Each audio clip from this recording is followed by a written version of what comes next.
Қайырлы күн. Сәлеметсіздер ме?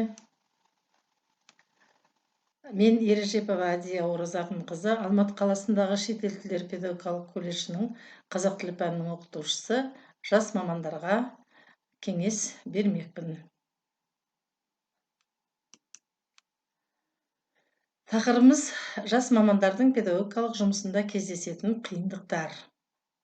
Осы мәселеге тоқталайық.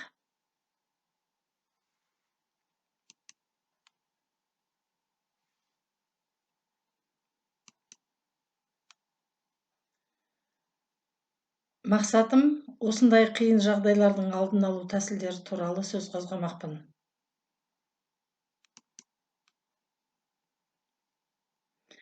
Қиын мәселелерге нелер жатады?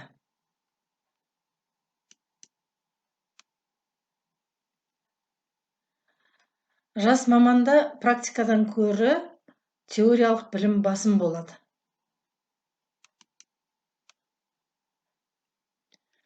Жас маман өз күшіне сенбейді, немесе керісінше өзін өзі жоғары етіп бағалайды.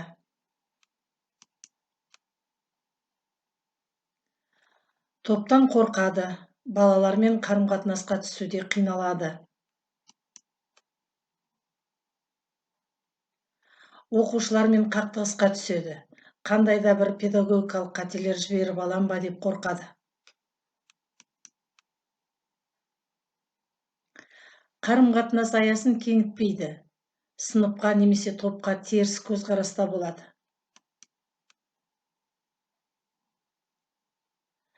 Жас маман өзіне кездескен қиындықтарды жеңу үшін не істеу керек? Міне осы мәселелерге біраз тоқталып өтейін.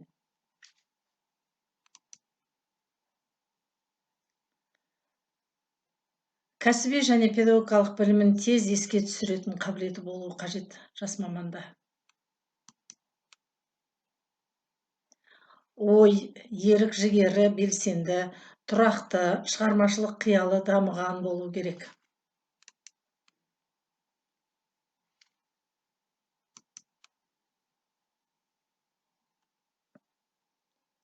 Біліміне, кәсіби шеберлігіне, өз ойына, қабілетіне, мүмкіндіктеріне сену және пікір тәуелсіздігі болуы қажет.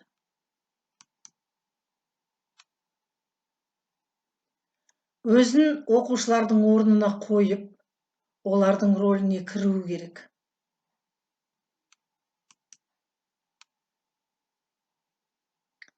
Жас маманның еңбекқорлығы, қарапайымдылығы, риясыз, жоғары жауапкершілікті болуы керек.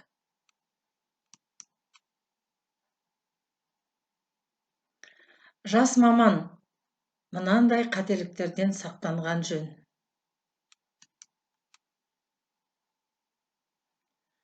Балаларды көңіліне тиетін атаулармен және теңеулермен атап кемсітпе.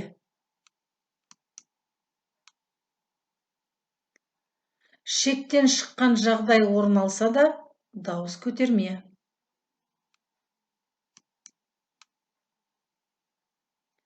Баланы жазалай отырып, дер кезінде кешіре де біл.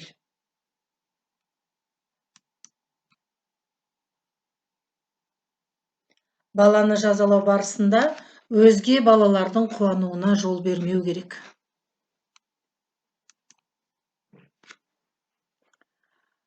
Балалардың бір-бірін жамандап әңгіме айтуына жол берме.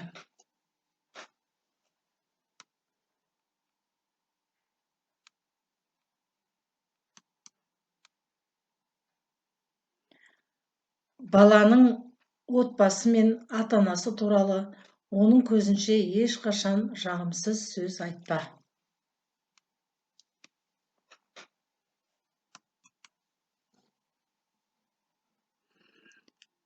Сабақ тақырыбын өзің жақсы білмейтін болсаң, немесе әзірлігің нашар болса, онда оларды өткізбей-ақ қойған жөн.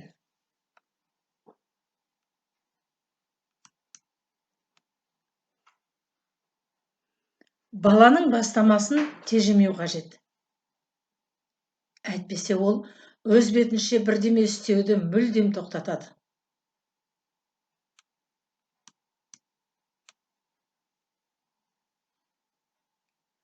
Ашуланбау керек, және өз ашуыңды көрсетпе.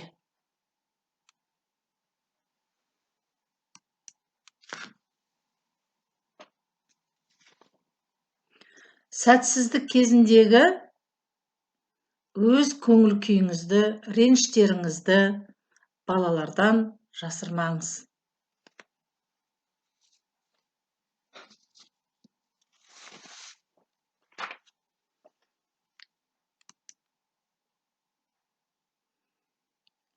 Енді жас мамандарға ата-анамен қалай жұмыс жүргізу керек?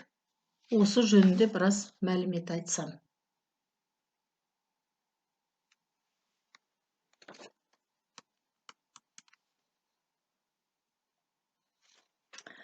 Ата-анамен сөйлесер алдында нашар көңіл күйдің есік сыртында қалғаны жөн.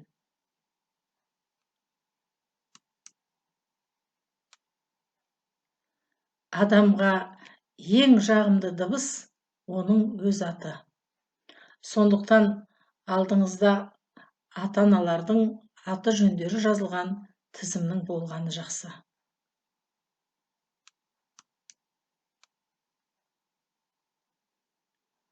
Ата-анамен сөйлесер алдында айтылатын мәселелерді тұжырымдап алған дұрыс.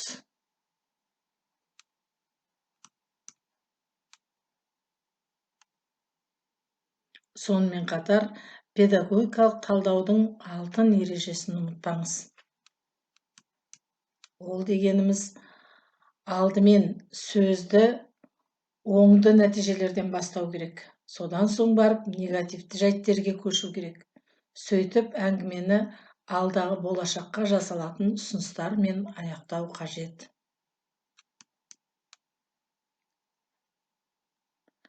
Ата-анаға уақыт тауып келген үшін ризашылығыңызды білдіріңіз. Әсіресе әкелерге.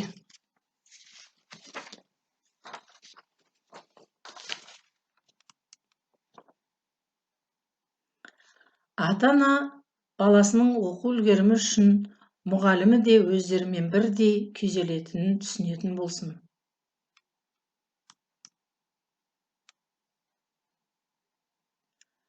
Жеке әңгімелеу кезінде, ата-анамен әңгіме жүргізу кезінде, бала үлгерімі туралы оның әлеуеттік мүмкіндіктеріне сәйкес баға беріңіз.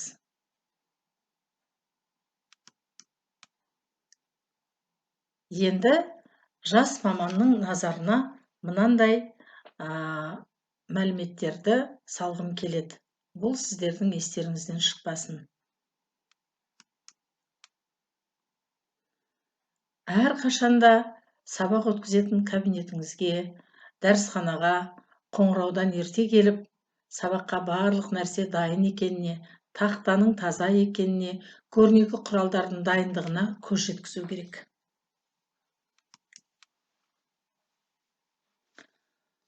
Оқушылардың сізбен ұйымдасқан түрде сәлемдесуіне жол табыңыз.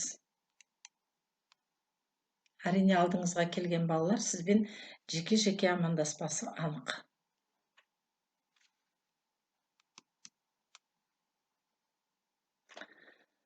Топтағы оқушыларды, әсіресе ерекше назар аударатын оқушыларыңызды түгелдеңіз. Ұйымдастыру кезеңіне уақытты аз жұмсауға тырысу керек. Сабақты ерекше жігермен бастаңыз.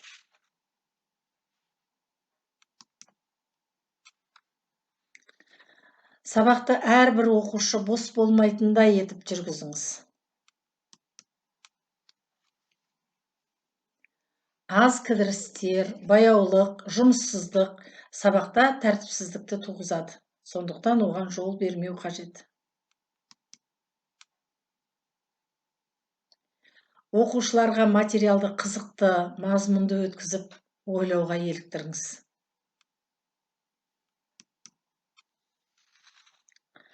Үлгерімі төмен оқушыларға өз күшіне сенуге көмектесіңіз.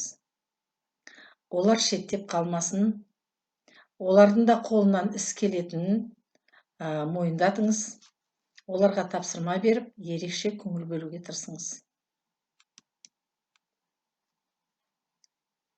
Сабақ барысында бүкіл топты қадағалаңыз. Яғни, бірде-бір бала сіздің назарыңыздан тыс қалмасын.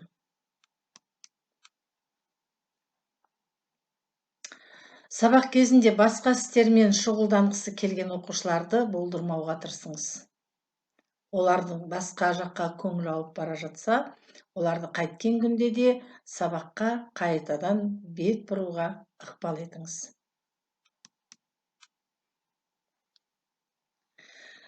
Білімді бағалаған кезде іскерлікпен дәлелдей отырып баға қойыңыз.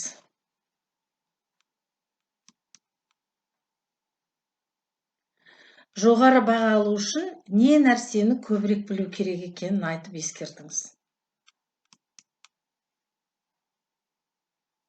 Сабақты қоңыраумен қатар бірге бітіріңіз. Не қоңыраудан ерте, немесе қоңырау соғылғаннан кейін сіздің сөзіңіз зая кетеді. Артық ескерту айтудан сақ болыңыз.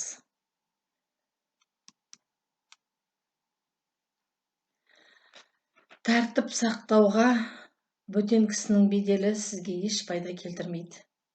Яғни, тәртіп сақтау үшін сіз басқа адамды тартуға, немесе басқа адамның беделін пайдалануға ешбір әрекет етпеңіз. Ол сізге зиянын тигізбесе, пайда келмейді.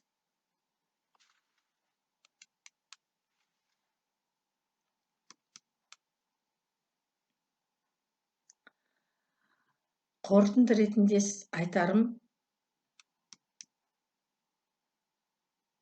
жұмысқа уақыт табыңыздар. Бұл табыс шарты. Ойлануға уақыт табыңыздар. Бұл күштің қайнар көзі. Ойынға уақыт табыңыздар. Бұл жастықтың құпиясы. Оқуға уақыт табыңыздар. Бұл білімнің негізі.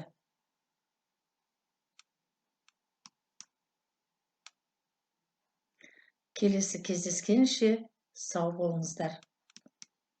Сіздермен бірге болған мен Әдия Оразақынқызы. Егер сұрақтарыңыз болса, басқа қандай мәселелер бойынша сіздерге нұсқау немесе көмек қажет болса, пікір жазып қалдыруларыңызға болады. Осымен бүгінгі сабағымыз аяқталды.